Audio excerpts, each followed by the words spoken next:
l'image du Dieu que nul ne voit. Et notre texte d'introduction se trouve dans Colossiens, chapitre 1er, verset 15.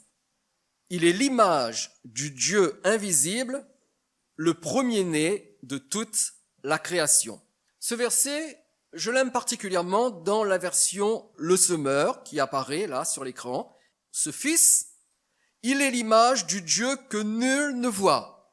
Il est le premier-né de toute création. Donc vous comprenez d'où vient le titre de mon message ce soir.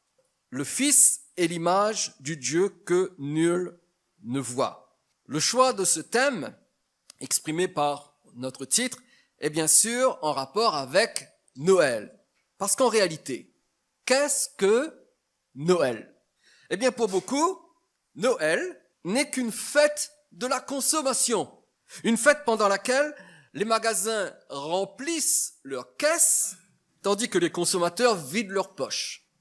Pour d'autres, Noël n'est qu'une fête païenne à laquelle aucun chrétien ne devrait participer. Je suis personnellement d'avis que chacun a le droit de penser ce qu'il veut en la matière, tant que cela n'affecte pas la réalité de notre salut. Eh bien, ce soir, je vous propose de voir Noël sous une nouvelle perspective. Je vous propose que Noël soit pour vous et pour moi l'occasion de nous souvenir qu'il y a 2000 ans, un homme nommé Jésus, né dans un obscur village d'Israël, au sein d'une famille totalement inconnue, eh bien cet homme nommé Jésus a eu l'audace de proclamer qu'il est Dieu. Contrairement à Mahomet, le fondateur de l'islam, ou à Siddhartha Gautama, plus connu sous le nom de Bouddha, le fondateur du bouddhisme, eh bien Jésus-Christ, duquel bien sûr se réclame le christianisme, a annoncé sans aucune ambiguïté qu'il est Dieu. Et cela ressort clairement des déclarations suivantes que Jésus a faites à son sujet. Dans Jean chapitre 6, verset 51, il dit « Je suis le pain vivant ». Dans Jean 8, 12, il déclare « Je suis la lumière du monde ». Dans Jean 10, 9, il dit « Je suis la porte ». Imaginez un homme dire « Je suis la porte ». Dans Jean 10, 11, il dit « Je suis le bon berger ». Dans Jean 11, 25, il déclare « Je suis la résurrection et la vie ». Dans Jean 14, 6, il a annoncé « Je suis le chemin, la vérité et la vie ». Et enfin, dans Jean 15, 1, il déclare « Je suis le vrai cep ». Alors, de deux choses l'une. Ou Jésus était un déséquilibré mental, pour parler comme il l'a fait, ou alors Jésus était bien ce qu'il prétendait être. D'après vous, quelle est la réponse? Eh bien, il est bien ce qu'il prétend être. Il est tout ce que nous venons de citer. Et pour qu'il ne subsiste aucun doute sur sa véritable nature, il a fait cette surprenante déclaration dans Jean, chapitre 10, verset 30. Jésus a dit, « Moi et le Père, en parlant du Père céleste, de Dieu, moi et le Père, nous sommes un. » Et les individus qui l'ont entendu faire cette déclaration ont si bien compris ce qu'il voulait dire qu'ils ont immédiatement réagi. Et nous trouvons cela dans le même chapitre à partir du verset 31. Alors, les Juifs, ceux qui avaient entendu sa déclaration, prirent de nouveau des pierres pour le lapider. Ce qui veut dire que ce n'était pas la première fois. On a souvent attenté à la vie de Jésus, mais là, encore une fois, ils prennent des pierres pour le lapider. Verset 32, Jésus leur dit, « Je vous ai fait voir plusieurs bonnes œuvres venant de mon Père. Pour laquelle me lapidez-vous » En d'autres termes, vous me lapidez parce que j'ai ouvert les yeux d'un aveugle, parce que j'ai fait marcher le paralytique, parce que j'ai guéri une personne de sa fièvre. Pour quelle œuvre me lapidez-vous? Verset 33, les Juifs lui répondirent, « Ce n'est point pour une bonne œuvre que nous te lapidons, mais pour un blasphème. Et parce que toi qui es un homme, tu te fais Dieu. » Ainsi, l'homme Jésus a clairement affirmé être Dieu. Et cette affirmation de la part de l'homme Jésus a provoqué la colère, la rage de ses contemporains qui l'ont accusé de blasphème et qui ont immédiatement voulu le mettre à mort. Mais j'attire votre attention sur l'énoncé de l'accusation à la fin du verset 33. Jean 10, 33, ils lui disent « Tu as blasphémé parce que toi qui es un homme, tu te fais Dieu. Et c'est incroyable parce que l'accusation des Juifs à l'encontre de Jésus dit exactement le contraire de ce qui s'est réellement passé. Parce que voyez-vous, Jésus n'est pas l'homme qui s'est fait Dieu, mais Jésus est Dieu qui s'est fait homme. Et c'est totalement différent. Mes amis, c'est la grande nouvelle que nous devons connaître au sujet de Jésus de Nazareth. Celui qui de toute éternité est Dieu. Un jour, il s'est fait homme afin de venir vivre parmi les hommes. Et Noël nous permet de nous souvenir qu'un jour, dans l'histoire de l'humanité, Dieu a quitté le ciel, est venu sur terre, s'est fait homme et a vécu parmi les hommes pour se faire connaître aux hommes et pour sauver les hommes. Voilà le message de Noël. L'apôtre Jean parle de cet événement dans son prologue. Et j'aimerais lire avec vous Jean chapitre 1, du verset 1 au verset 3. Et dans les versets que nous allons lire, eh bien, l'apôtre Jean nous explique justement ce qui s'est produit lorsque ce bébé que nous appelons Jésus est né à Bethléem il y a 2000 ans. Que s'est-il passé? Verset 1er. Au commencement était la parole. Et la parole était avec Dieu et la parole était Dieu. Elle était au commencement avec Dieu. Toutes choses ont été faites par elle, et rien de ce qui a été fait n'a été fait sans elle. Et dans ces 3 versets, nous apprenons 4 vérités. Combien de vérités? 4 vérités. Première vérité. À l'origine de tout ce qui existe, c'est-à-dire au commencement, parce que ici le verbe au commencement signifie tout simplement à l'origine de tout ce qui existe. Il y a tout d'abord la parole. Au commencement était la parole. À l'origine de tout ce qui existe était la parole. Et ici, la parole est une façon de désigner le Fils de Dieu. Et si le Fils de Dieu, qui est bien sûr Jésus, est désigné ici par le terme la parole, c'est parce que lui, le Fils éternel de Dieu, c'est lui qui exprime Dieu. Tout comme notre parole est l'expression de ce que nous pensons et de ce que nous désirons.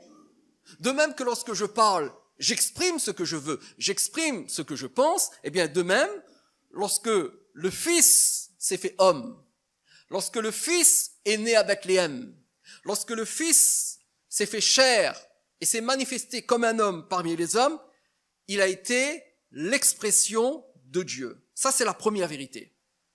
Deuxième vérité. Le Fils éternel, donc qui est la parole, le verset nous dit, il était avec Dieu, depuis toujours. Le Fils a toujours été avec Dieu. Cela signifie tout simplement que s'il est avec Dieu, il est une personne distincte de Dieu.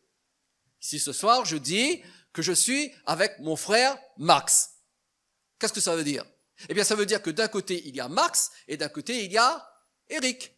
Nous sommes 2 personnes distinctes. Tout le monde comprend cela. Eh bien, quand la Bible dit « au commencement était la parole et la parole était avec Dieu », cela signifie que le Fils est distinct du Père. C'est une seconde personne, c'est une personne séparée du Père. Mais, tout en étant distinct du Père, le Fils vit en présence du Père et le Fils jouit d'une relation intime avec le Père, et cela depuis toute l'éternité. Et cette relation est tellement importante que Jean la répète au verset 2, elle était au commencement avec Dieu. Cette relation entre le Père et le Fils est extrêmement importante et nous avons vraiment besoin de la comprendre, cette relation. Le Père et le Fils ont toujours été avec. D'ailleurs, l'expression « avec » peut être traduite par « face à face ».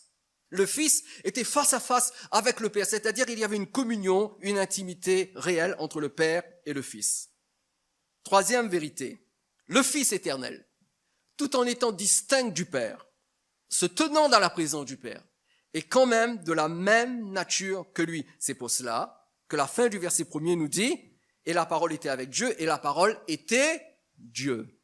Oui, le Fils est différent du Père, mais le Fils est de la même nature que le Père. Non seulement cette parole, qui est le Fils, a été le compagnon éternel de Dieu, mais cette parole est Dieu. Le Fils est Dieu. Le Fils n'est pas un produit de Dieu. Le Fils est Dieu. Et enfin, quatrièmement, le Fils, en tant que compagnon éternel du Père, en tant que Dieu lui-même, eh bien le Fils était l'agent de la création de tout ce qui existe.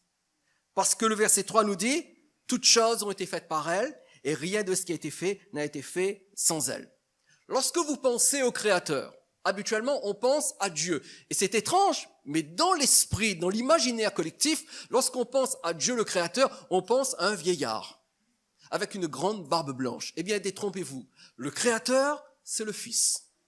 Celui qui a créé tout ce qui existe, c'est le Fils. Et pour que nous comprenions que absolument tout a été créé par Dieu le Fils, Jean l'annonce de façon positive et de façon négative. De façon positive, il déclare « toutes choses ont été faites par elle ». Et de façon négative, il dit « et rien de ce qui a été fait n'a été fait sans elle ». Donc absolument tout a été créé par le Fils. Et ces 4 vérités indiquent sans l'ombre d'un doute qu'en Dieu, il y a plusieurs personnes. Il y en a au moins 2. Nous avons vu qu'il y a le Père et le Fils, mais nous savons qu'il y en a une troisième, il y a également le Saint-Esprit. Et que l'une de ces personnes, l'une d'elles, un jour, a fait quelque chose de particulier, quelque chose d'unique, qui ne se trouve nulle part ailleurs. C'est ce qui ressort un peu plus loin, toujours dans le prologue de Jean. Regardez avec moi le verset 14. Jean 1, 14. Et la parole, souvenez-vous, nous avons relevé 4 vérités sur cette parole qui était avec Dieu, cette parole qui est Dieu, cette parole qui a tout créé. Et la parole a été faite chair. Et elle a habité parmi nous, pleine de grâce et de vérité, et nous avons contemplé sa gloire, une gloire comme la gloire du Fils unique venu du Père. Donc, Jésus, le Fils de Dieu, n'est pas un homme qui s'est fait Dieu, qui s'est proclamé Dieu, qui a essayé de tromper ses contemporains en leur faisant croire qu'il avait une certaine nature divine en lui. Non, non, absolument pas.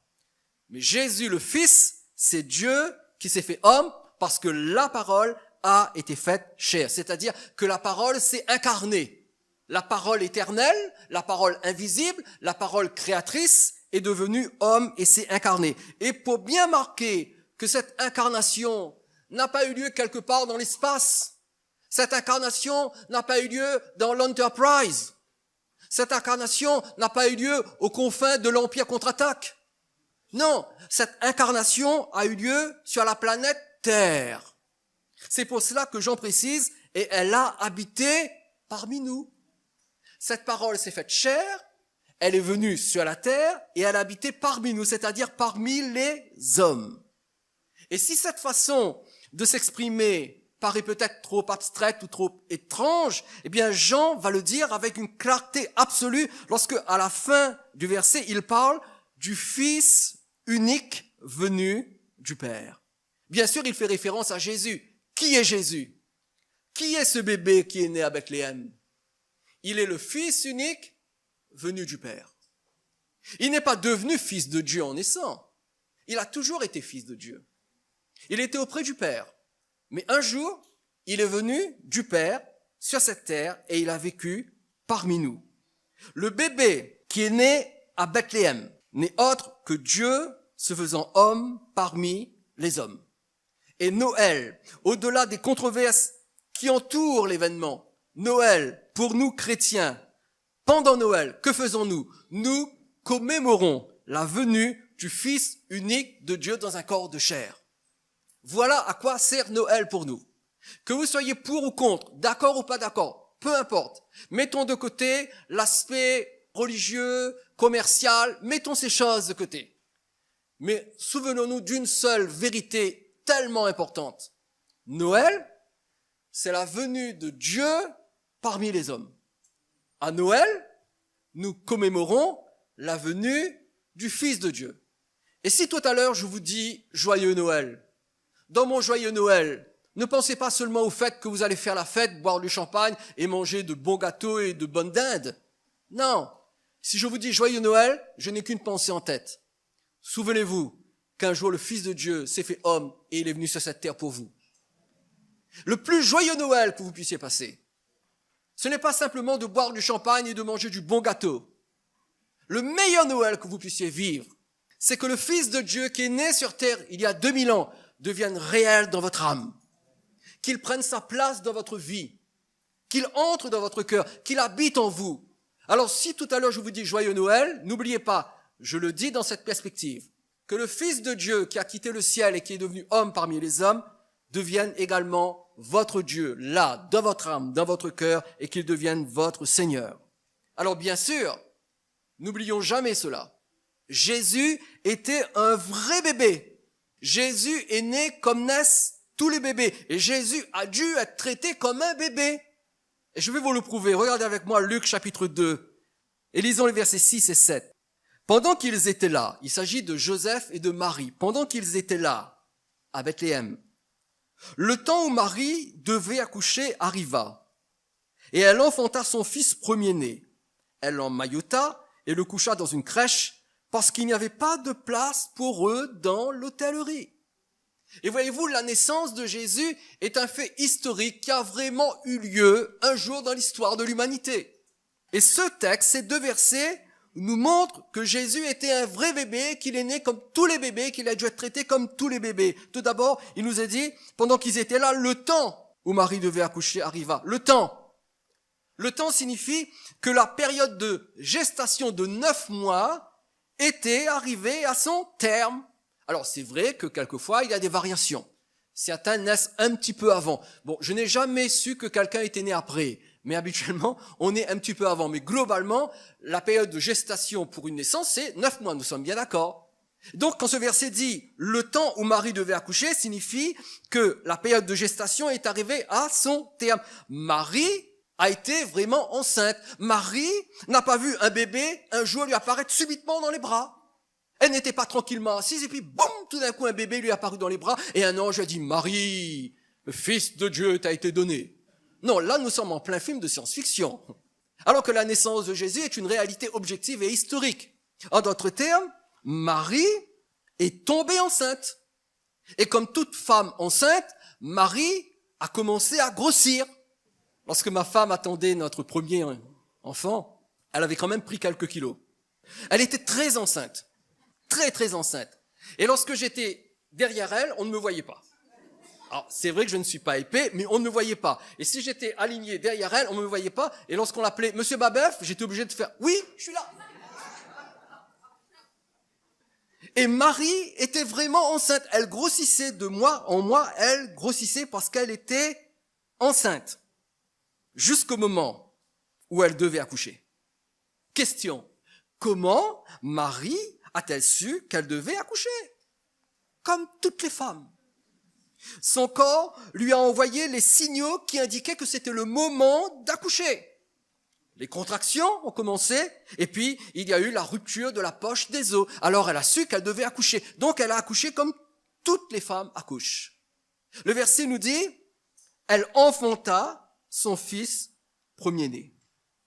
C'est-à-dire qu'elle a donné naissance à un bébé, comme le font toutes les femmes lors de l'accouchement. Et ensuite, elle s'est occupée de son bébé. Mais elle a accouché normalement, bien sûr. C'est-à-dire quoi? C'est-à-dire que quand Marie a accouché, il y a eu du sang. Quand Marie a accouché, un nourrisson est apparu et peut-être même qu'il a commencé à pleurer, comme le font quelquefois les nourrissons. Il y a eu un cordon ombilical qu'il a fallu couper. Et il a eu aussi un placenta dont il a fallu se débarrasser. Et nous savons par l'histoire que lorsqu'à l'époque les femmes accouchaient, on frottait le bébé avec du sel. Je suis tellement heureux de n'être pas né à cette époque-là. Imaginez que l'on frotte votre corps avec du sel. Ils avaient certainement de bonnes raisons de le faire. Le verset nous dit, elle l'emmaillota. Ce qui signifie, selon le verbe grec utilisé, qu'elle l'a enveloppé avec des bandes de tissu. Elle l'a enveloppé avec des langes. Donc c'était un vrai bébé. Jésus a dû recevoir tous les soins que l'on donne à tout bébé qui vient de naître. Il a été réchauffé, on a dû le protéger, le nettoyer, le nourrir, etc. Jésus était un vrai bébé. Marie était une vraie maman.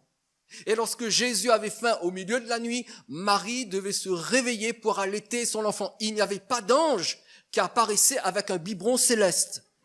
Vous comprenez cela? Et si j'insiste en vous donnant des détails qui vous font un peu rire, mon but n'est pas de faire de l'humour, mon but c'est juste de frapper votre imagination pour que vous compreniez que c'était une vraie naissance, une vraie maman, un vrai bébé. La seule différence, La seule différence, c'est que Jésus, lorsqu'il est né, a eu comme berceau une mangeoire. Une mangeoire. Une mangeoire, c'est-à-dire l'objet dans lequel on met de la nourriture pour les animaux, que notre Bible traduit par le mot crèche. Pourquoi un tel abri pour un bébé? Pourquoi un bébé qui naît doit être placé dans une mangeoire? Eh bien, le verset 7 nous le dit, parce qu'il n'y avait pas de place pour eux dans quoi? L'hôtellerie. Alors là, il faut que je sois honnête avec vous ce soir. Et je vais être honnête avec vous ce soir, et il est important que je vous précise la nature du lieu exact où Jésus est né. Parce que voyez-vous, dans l'imagerie populaire, on pense à un méchant aubergiste qui a refusé de donner une chambre d'auberge à une jeune femme sur le point d'accoucher. Parce que quand on lit le mot hôtellerie, on pense à hôtel, on pense à auberge. Et on se dit, ils sont allés à l'hôtel, mais il n'y avait pas de chambre pour eux, les pauvres. Eh bien, pas du tout. Voyez-vous, le mot hôtellerie ici dans ce verset désigne une maison de type paysanne en Palestine au 1er siècle de notre ère. Et comment était cette maison? Eh bien, imaginez 4 murs, et dans cette maison, donc entourée de 4 murs, il y a une pièce au milieu de la maison. Pourquoi au milieu? Parce que lorsqu'on entre dans cette maison, tout autour, dans les murs de la maison, il y a justement les fameux mangeoires, creusés à même le mur de la maison. Et donc, tout autour de la maison, à l'intérieur, dans les murs, il y a des mangeoires, et ensuite, il y a une élévation d'à peu près 1,20 m, et au-dessus de cette élévation d'1,20 m, il y a la pièce centrale, et on accède à cette pièce centrale par un escalier. Pourquoi est-ce que je vous donne ces détails? Eh bien parce qu'à l'époque, les humains et les animaux occupaient le même espace, avec une légère différence. Ils étaient à un niveau différent. Les animaux étaient là, et les humains étaient juste à côté. Et les humains voyaient les animaux. Pourquoi ils le faisaient? Pour 2 raisons. La première raison, pour qu'en hiver, ils puissent bénéficier de la chaleur animale. Et je crois même du parfum des animaux. D'accord? Mais il y a une deuxième raison. C'est que les animaux étant à portée de vue, on pouvait les surveiller. Aucun voleur ne se risquait à entrer parce que la pièce centrale, qui était surélevée d'à peu près 1,20 m, permettait aux propriétaires des bêtes de voir leurs animaux. Et puis, juste à côté de cette pièce centrale, il y avait également une chambre d'hôte, une pièce réservée pour des visiteurs. Mais il semblerait que cette pièce était déjà occupée lorsque Marie accoucha, ce qui explique pourquoi on s'est servi d'une des mangeoires pour y coucher le bébé. Donc, il n'y avait pas de méchanceté de la part de l'aubergiste qui ne voulait pas louer une chambre, juste que la chambre d'hôte était déjà occupée. Marie devait rester dans la pièce centrale avec tout le monde parce que tout le monde était ensemble. Et puis elle a dû accoucher dans cette pièce centrale.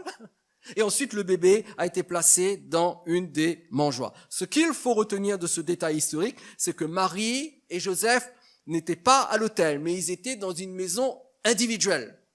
Donc, pas de sonnerie de trompette, pas de robe royale, pas de palais pour la venue du Fils de Dieu. Une simple maison paysanne et une mangeoire pour animaux. Voilà dans quelles conditions est né le Fils de Dieu. Et si nous lisons l'Évangile, nous apprenons qu'en grandissant, en devenant homme, eh bien, qu'a fait le Fils de Dieu? Il a exercé le métier de charpentier et il est resté totalement inconnu du reste du monde pendant une 30aine d'années. Seulement les 3 dernières années, il a commencé un peu à être connu, mais il n'était connu que en Palestine, principalement. L'existence de ce bébé né à Bethléem fut celle d'un vrai homme. Un vrai homme. Et si nous lisons l'Évangile, nous apprenons que Jésus a eu faim. Jésus a eu soif. Jésus a expérimenté la fatigue. Jésus a marché. Jésus a dormi. Jésus a connu la tristesse. Il a connu aussi la joie. Jésus a été aimé. Jésus a été trahi. Jésus a souffert. Et Jésus a connu la douleur de la mort comme tout être humain. Un vrai homme. Il est né comme un homme. Il a vécu comme un homme. Mais au-delà des apparences, cet homme, ce bébé qui est né mais qui est devenu un homme, cet homme, qui était-il? Eh bien cet homme, c'était notre Créateur qui est venu sur terre pour devenir notre Rédempteur. Qu'est-ce que c'est que Noël? Noël, c'est notre Créateur qui vient pour devenir notre Rédempteur. Et pour devenir notre Rédempteur, pour devenir notre Sauveur, il a dû naître comme un homme, il a dû vivre une vie d'homme. C'est la raison pour laquelle Dieu s'est fait homme, pour nous sauver en acceptant de mourir sur la croix comme un criminel. Mais, qui était cet homme à l'aspect si banal? Qui était-il réellement? Pourquoi son existence a-t-elle laissé une telle trace dans l'histoire de l'humanité au point où aucune naissance n'est aussi célébrée que la naissance de Jésus? Vous êtes d'accord avec moi?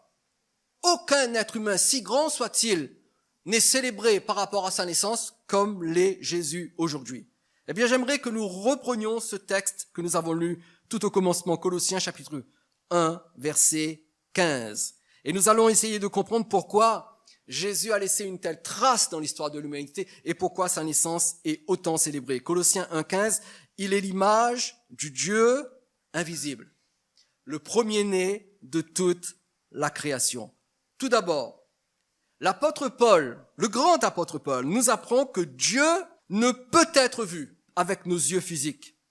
Dieu ne peut être vu parce qu'il demeure dans une dimension qui est hors de notre portée physique, terrestre, naturelle. Alors on ne peut pas le voir. Et l'apôtre Paul dit dans 1 Timothée chapitre 6 verset 16, en parlant de Dieu, qui seul possède l'immortalité, qui habite une lumière inaccessible, que nul homme n'a vu ni ne peut voir, à qui appartiennent l'honneur et la puissance éternelle. Amen. Aucun homme ne l'a vu et aucun homme ne peut le voir. Dieu reste inaccessible.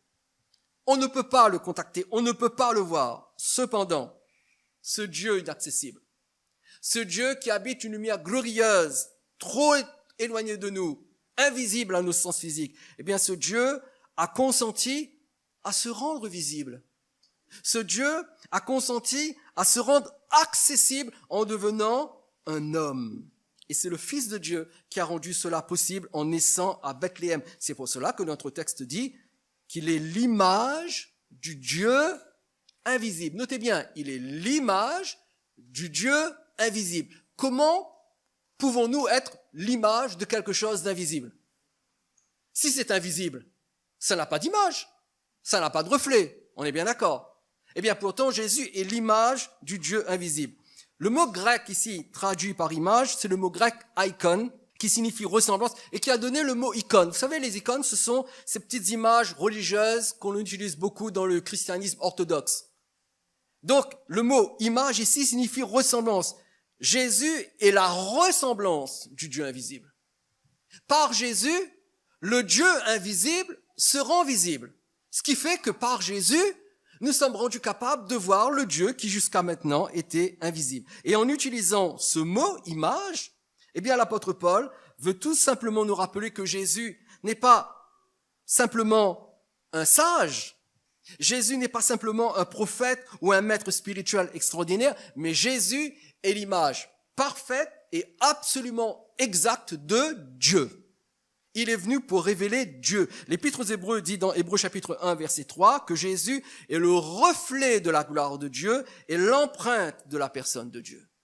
Il est le reflet de sa gloire et l'empreinte de sa personne. Le mot reflet ici, il est le reflet de sa gloire. Le mot reflet désigne la lumière qui émane d'un corps lumineux, comme le soleil.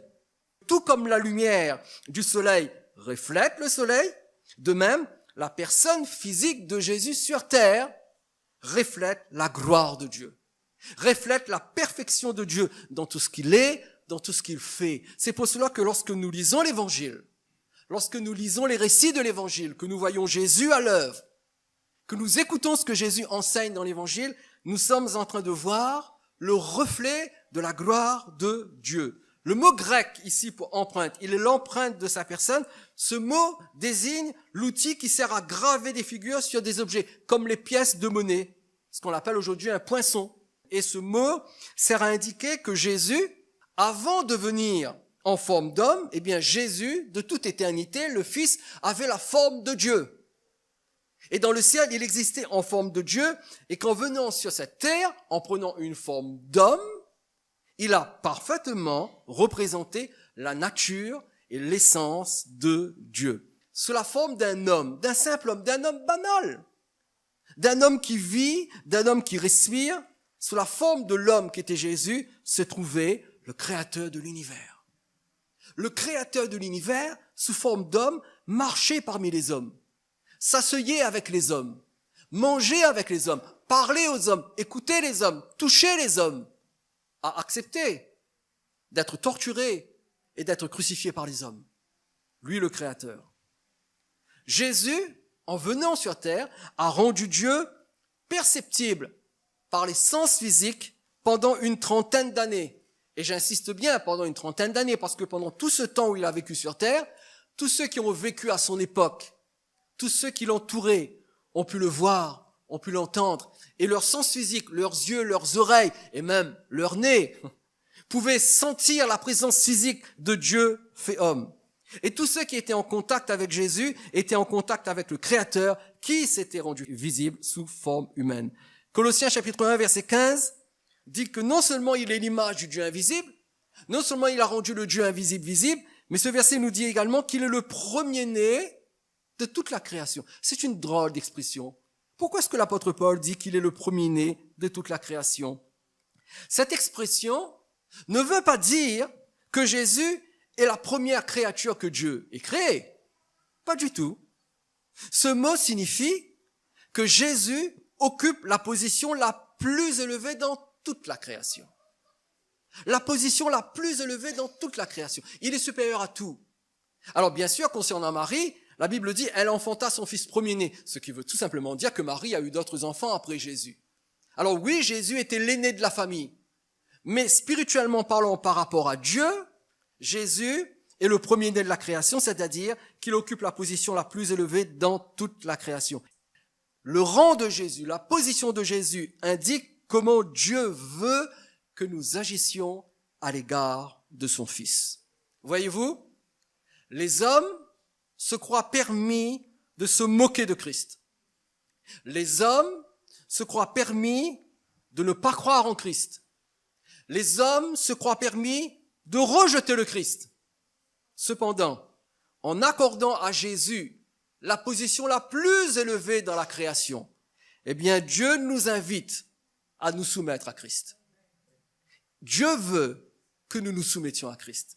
Et c'est pourquoi Jésus a déclaré dans Jean, chapitre 5, versets 22 et 23. Jésus dit, « Le Père ne juge personne, mais il a remis tout jugement au Fils, afin que tous honorent le Fils comme ils honorent le Père. » Notez bien la fin du verset.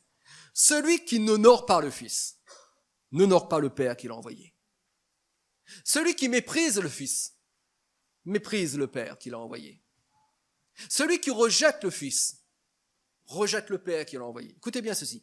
Celui qui ne croit pas dans le Fils ne croit pas dans le Père qui l'a envoyé. Tout rejet de Jésus est un rejet de Dieu. Pourquoi? Parce que Dieu s'est fait connaître par son Fils. Parce que Dieu a tout investi dans le Christ et le Christ est venu révéler la personne et la présence de Dieu parmi les hommes. C'est pour cela que Jésus a dit, je suis le chemin, je suis la vérité, je suis la vie, et il a ajouté, nul ne vient au Père que par moi. C'est pour cela aussi que Jésus a dit, je suis la porte. C'est-à-dire, si vous voulez entrer dans le domaine où Dieu est réel, vous devez passer par la porte, et cette porte, c'est moi. C'est moi. C'est uniquement par moi que vous avez accès à Dieu. Donc, si nous rejetons le Fils, cela équivaut à rejeter le Père, parce que si quelqu'un n'honore pas le Fils, il n'honore pas le Père. Et il est possible que ce soit, vous êtes de ceux qui disent, oui, mais moi, Jésus, il me pose problème. En fait, Jésus ne m'intéresse pas. Tout ce que je veux, moi, c'est Dieu. Eh bien, je vous annonce, mes chers amis, madame, monsieur, que sans Jésus, pas de Dieu. Sans Jésus, pas de Dieu. Jésus n'est pas une option. Jésus n'est pas une option. Jésus est la seule voie d'accès à Dieu. Jésus est le seul chemin par lequel nous pouvons venir à Dieu. Et lorsque cet enfant est né à Bethléem, lorsqu'il est né comme naissent tous les enfants, lorsqu'il a grandi comme grandissent tous les enfants, alors qu'il est devenu un homme, ce dont nous devons nous souvenir, que dans cet homme, Dieu s'est rendu visible. Voyez-vous, Dieu n'appelle pas l'homme à adopter une religion. L'Église libre accès n'est pas une question de religion. Lorsque vous venez à l'église Illébraxé, ce n'est pas comme si vous abandonniez votre religion pour accepter une nouvelle religion. L'église Illébraxé n'est pas une religion. Je veux vous dire la vérité. Le christianisme, le vrai christianisme n'est pas une religion. Parce que Dieu n'appelle pas l'homme à adopter une religion, parce que Dieu sait très bien, et l'homme doit le savoir également, la religion ne le sauvera pas de ses péchés. Madame, monsieur, votre religion, quelle qu'elle soit, ne peut pas vous sauver. Même la religion chrétienne ne peut pas vous sauver. Dieu appelle l'homme à croire en Christ, à se soumettre à Christ, parce que c'est la seule façon d'être sauvé. C'est pour cela que Jésus a dit dans Jean chapitre 8, verset 24, Jésus déclare, « C'est pourquoi je vous ai dit que vous mourrez dans vos péchés, car si vous ne croyez pas ce que je suis, vous mourrez dans vos péchés. Si vous ne croyez pas ce que je suis, vous mourrez dans vos péchés. Si vous ne croyez pas que lorsque ce bébé est né à Bethléem il y a 2000 ans, c'est Dieu qui a quitté le ciel et qui est venu sur terre parmi les hommes. Si vous ne croyez pas que ce bébé qui a grandi et qui est devenu un homme qu'on appelle Jésus, qui passait dans les rues de la Palestine, qui guérissait, qui proclamait l'évangile, mais ce Jésus qui un jour est allé mourir à la croix de Golgotha, qui a souffert le martyre, qui a été transpercé et pendu entre ciel et terre sur un morceau de bois, si vous ne croyez pas que ce Jésus-là est le Fils de Dieu venu pour vous sauver, Jésus dit, vous mourrez dans vos péchés. Peu importe la religion que vous avez. Peu importe la religion que vous pratiquez, peu importe ce que vous pensez de Dieu, vous devez absolument croire dans ce Jésus. J'aimerais résumer pour terminer ce soir. Personne ne peut voir Dieu. Nous l'avons démontré en lisant les différents textes. Personne ne peut voir Dieu. Jésus seul a rendu Dieu visible. Et nous avons le témoignage de la visibilité de Dieu par son Fils Jésus dans l'Évangile. En fait, il y a 4 évangiles. Matthieu, Marc, Luc et Jean. Ce sont des témoignages écrits sur ce que Jésus a fait, sur ce que Jésus a dit. Et nous sommes appelés, vous et moi, aujourd'hui, à croire dans ce témoignage. Parce que voyez-vous, le Christ ne va pas revenir sur terre pour nous apparaître individuellement afin que nous croyions en lui. Il est venu il y a 2000 ans. Il a choisi un moment dans l'histoire de l'humanité. Il est venu, il a vécu, il a fait ce qu'il devait faire. Ensuite, il est remonté au ciel. Mais tout ce qu'il est, tout ce qu'il a dit, tout ce qu'il a fait, il a veillé que ces choses soient consignées par écrit dans l'évangile. Et cet évangile, nous l'avons. Et nous devons faire confiance à son évangile. Nous devons accepter ce qu'ont dit les témoins de son ministère, de sa mort, de sa résurrection, à savoir les apôtres. Nous devons croire ce qu'ils ont dit dans ce qu'ils ont écrit. Et chaque fois que vous et moi, aujourd'hui, là, en 2017, et bientôt en 2018, nous lisons l'évangile, nous ouvrons l'évangile, nous lisons les récits, nous lisons l'histoire de Jésus, nous lisons ce que Jésus a fait, ce que Jésus a dit. Eh bien, lorsque nous lisons l'évangile, nous avons la possibilité de voir qui est réellement Jésus, ce bébé qui est né à Bethléem il y a 2000 ans. Et nous pouvons le voir. Nous pouvons voir la réalité de Dieu au travers des récits de l'évangile. Chaque fois que vous lisez l'évangile, n'oubliez jamais ceci. J'espère que vous avez pris la décision de lire l'évangile pour la nouvelle année qui commence. Chaque fois que vous lisez l'évangile, vous n'êtes pas en train de lire une fiction. Vous êtes en train de lire le témoignage d'hommes qui ont accompagné Jésus, qui ont entendu Jésus prêcher, qui ont vu Jésus accomplir des miracles, et tout ce qu'ils disent dans leur évangile est la stricte vérité. Donc, lorsque vous ouvrez l'évangile, que vous lisez tout ce qui concerne Jésus dans l'évangile, vous êtes en train de voir Jésus. Vous êtes en train de voir Dieu fait homme. Ce qui veut dire que vous n'avez plus besoin soit d'aller en Palestine, soit que Jésus descende du ciel. Non, plus la peine. Les récits des évangiles suffisent. Et parce que nous pouvons encore voir Jésus dans les récits de l'évangile, la mise en garde que Jésus a donnée à l'apôtre Philippe reste d'actualité pour nous aujourd'hui. Et je termine avec ce texte. Jean chapitre 14, versets 8 et 9. Philippe lui dit, « Seigneur, montre-nous le Père, et cela nous suffit. » C'est exactement ce que disent certaines personnes. Je veux connaître Dieu. Qui est Dieu? Qui est Dieu? J'aimerais le connaître. Est-ce que ce Dieu peut se révéler à moi? J'accepterai de croire en Dieu si seulement Dieu me montre qui il est. Alors ne me parlez pas de votre religion. Dites-moi simplement, est-ce que Dieu peut venir jusqu'à moi et se révéler à moi?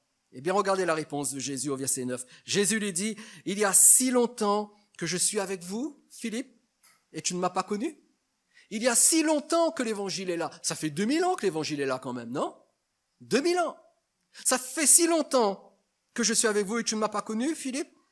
Celui qui m'a vu a vu le Père. Comment dis-tu, montre-nous le Père? Chaque fois que tu ouvres l'évangile, que tu lis l'évangile, les récits de Jésus, ce que Jésus a dit, ce que Jésus a fait, qu'est-ce que tu fais? Tu vois le Père. Tu vois Dieu. Tu vois ton Créateur. Tu vois le Dieu qui t'a façonné. Tu vois le Dieu qui t'a créé. Tu vois le Dieu d'où tu viens, qui est ton origine, l'origine de ta vie. Tu vois ce Dieu-là. Et Jésus dit, celui qui m'a vu a vu le Père. Ce qui veut tout simplement dire qu'aujourd'hui encore, Jésus est l'image du Dieu que nul n'a vu. La question est toute simple ce soir. Qu'est-ce que vous allez faire de Jésus? Qu'est-ce que vous allez faire de Jésus? Qu'allez-vous faire de ce bébé qui est né il y a 2000 ans à Bethléem, mais qui n'est plus un bébé? Nous n'allons pas honorer un bébé. Nous n'allons pas nous prosterner devant un bébé. Un bébé ne sauve pas. Un bébé ne transforme pas. Un bébé ne bénit pas. Par contre, ce bébé qui est né il y a 2000 ans, il a grandi, il a vécu, il a prêché, il a guéri, il a délivré, il est mort, il est ressuscité. Et il est toujours vivant aujourd'hui. Il est vivant aujourd'hui. Il est présent dans ce lieu. Et je vous invite ce soir, si c'est la première fois que vous venez, je vous invite à considérer avec sérieux la possibilité pour vous de donner votre vie à Jésus, de le rencontrer ce soir. C'est peut-être la seule occasion que vous avez de toute votre existence de donner votre vie à Jésus. Parce que qui sait ce qui peut arriver demain? Qui sait ce qui peut arriver dans les jours à venir? Alors profitez de ce moment ce soir. Ce bébé qui est il y a 2000 ans, ce n'est pas n'importe qui, hein. C'est le Dieu invisible, éternel, qui s'est fait homme, qui a vécu parmi les hommes. Il vous aime, il veut vous sauver.